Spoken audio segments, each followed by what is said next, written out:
Good morning all of you. Paper first मधला second chapter आपण आज पाहणार आहोत, पॉवर सप्लाय.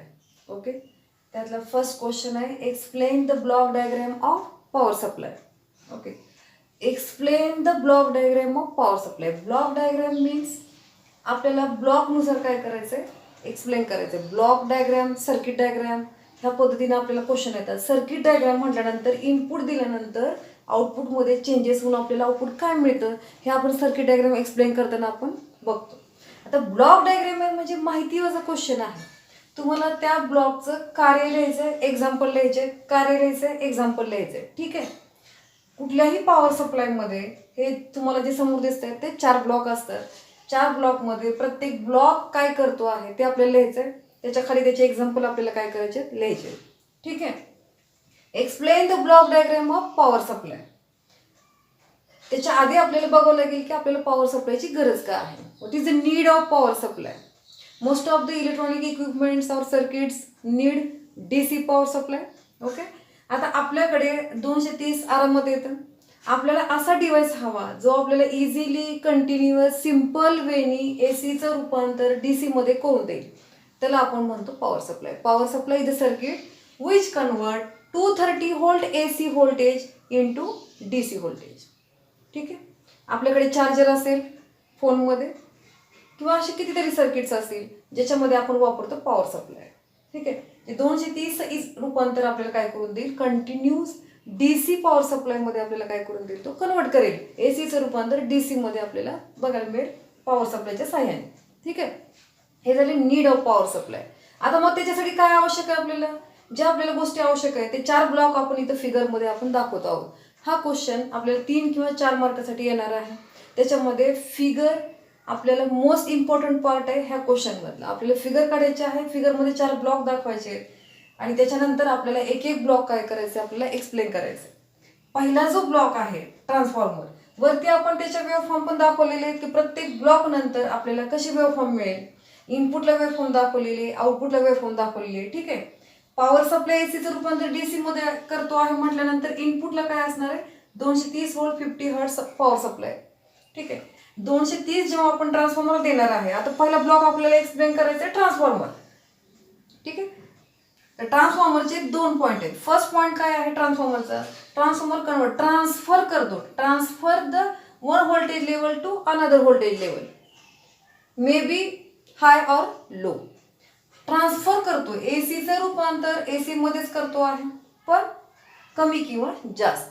मग आता हे कशाच्या सहाय्याने आपण करू शकतो. ट्रान्सफॉर्मरचे 2 प्रकार ऑलरेडी आपल्याला माहिती आहे, स्टेप अप आणि स्टेप डाऊन.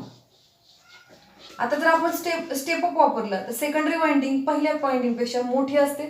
सेकंडरी वाइंडिंग मोठी जेव्हा असते तेव्हा 230चं रूपांतर आपण त्याच्यापेक्षा हायर व्होल्टेज मध्ये करू शकतो, हाय एसी मध्ये करेल तो. आणि जर आपल्याला 230 पेक्षा कमी पाहिजे असेल तर सेकंडरी वाइंडिंग पहिल्या वाइंडिंग पेक्षा छोटी येईल. त्याला म्हणायचं step up and step down transformer. Step up आणि स्टेप डाऊनच्या साह्याने ट्रान्सफॉर्मर काय करतो, कन्वर्ट करतो AC to high AC voltage और AC to low AC voltage. Simple way आपण म्हणू शकतो की तो काय काम करतो, transformer convert AC to required AC but AC to AC not DC. ठीक आहे. इथं आपण मिस्टेक करतो कधी कधी की एसीचं रूपांतर तो डीसी करतो असं आपण इथे लिहितो. इथंच जर आपल्याला एसीचं डीसी मिळालं असतं तर आपल्याला हे 3 ब्लॉक लावण्याची आपल्याला गरज पडली नसती. ठीक आहे. त्याच्यामुळे फार महत्वाचा पॉईंट आहे की एसी टू एसी करेल, फक्त काय करेल, रिक्वायर्ड एसी मध्ये तुम्हाला कन्वर्ट करून देईल. रिक्वायर्ड म्हणजे आपल्याला जितकं हवंय तितक्या एसी मध्ये तो कन्वर्ट करून देईल. आपण पॉवर सप्लाय मध्ये स्टेप डाऊनच वापरतो. 230 पेक्षा आपल्याला लो अँप्लिट्यूड व्होल्टेज आपल्याला हवा आहे, आपण इथं वापरतो step down which converts 230 volt AC into low amplitude AC voltage. त्याला first point convert. Second point काय, पहिला पॉईंट त्यांनी कन्वर्ट की रिक्वायर्ड एसी व्होल्टेज मिळेल. सेकंड पॉईंट काय आपल्याला बघायचं आहे, तो काय करेल, आयसोलेशन प्रोव्हाइड करेल. Here we see how transformer convert input AC into required AC.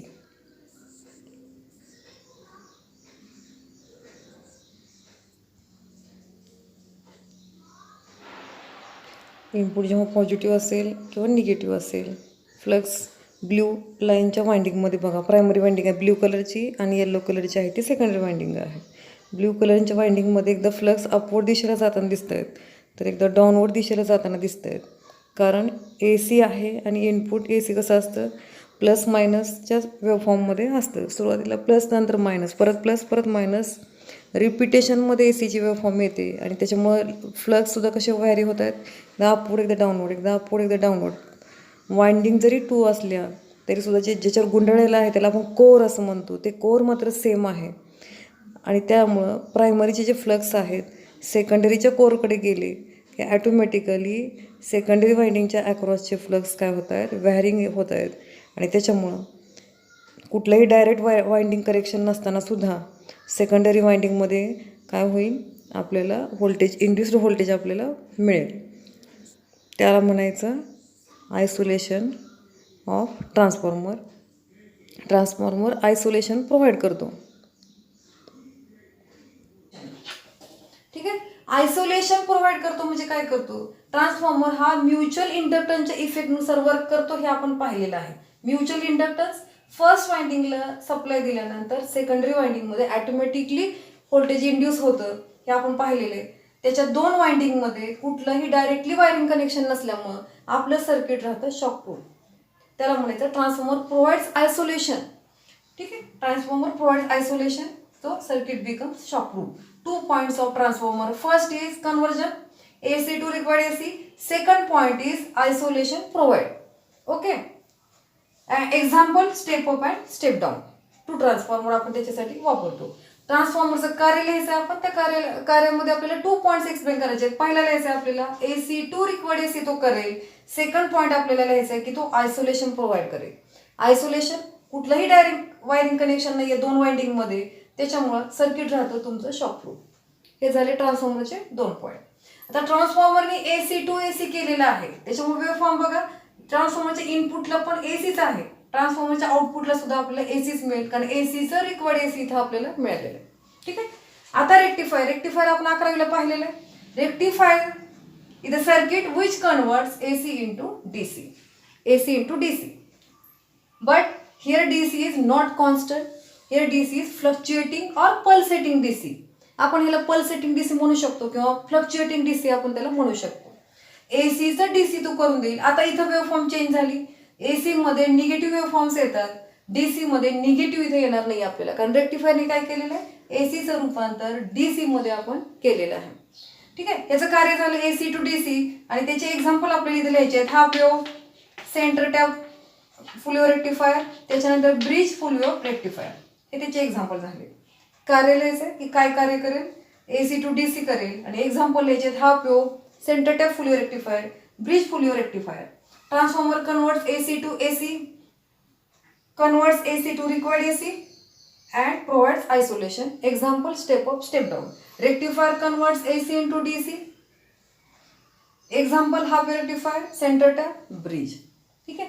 आता इथं वेवफॉर्म आपण जर पाहिल्या तर इथं निगेटिव्ह वेवफॉर्म काय झालेली आपली, रिमूव्ह झालेली आहे, कारण DC आहे.